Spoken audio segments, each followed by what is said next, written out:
मेरा नाम अरकम रसूल भट्ट है और मैं महकमा सेहत गुजरात में बतौर हेल्थ न्यूट्रिशन ऑफिसर अपनी फ़राइज़ सर अंजाम दे रहा हूँ। इससे पहले मैं एज ए कोऑर्डिनेटर EPI भी अपने फ़राइज़ सर अंजाम दे चुका हूँ।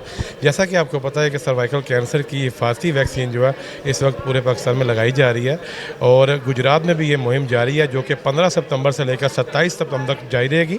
तो मेरी तमाम वालिदैन से दरख्वास्त है कि बराए मेहरबानी अपनी 9 साल से लेकर 15 साल तक की जो 14 साल तक की जो बच्चियाँ उनको आप वैक्सीनेट करवाएं और अपनी बच्चियों को सर्वाइकल कैंसर जैसी मुहलिक बीमारी से महफूज रखें। और ये अल्हम्दुलिल्लाह मेरी बेटी है, मेरे साथ है, इसका नाम अलीज़े है और ये अल्हम्दुलिल्लाह 7th क्लास की स्टूडेंट है और मैंने अपनी बेटी को वैक्सीनेट करवा लिया है। बेटा फिंगर दिखाएं। जी, वैक्सीनेट करवा लिया अल्हम्दुलिल्लाह और मैं चाहता हूँ कि हमारी बाकी सब भी हमारी बेटियाँ और मेरे मुल्क की सब बेटियाँ जो है इस बीमारी से महफूज रहें। Thank you very much. मैं पाक न्यूज़ का बहुत शुक्रिया अदा करूँगा। अल्हम्दुलिल्लाह इस मुल्क में हमारे शहर में जितने भी फलाह के काम हो रहे हैं, फलाही काम है, उसमें पाक न्यूज़ जो है बढ़ चढ़ के अपना हिस्सा लेता है। और जिस तरह ये कैंपेन है, इस कैंपेन में भी मैं उम्मीद करूँगा कि इस कैंपेन की प्रमोशन में पाक न्यूज़ जो है हमारे साथ साथ काम करेंगे इंशाल्लाह। Thank you very much.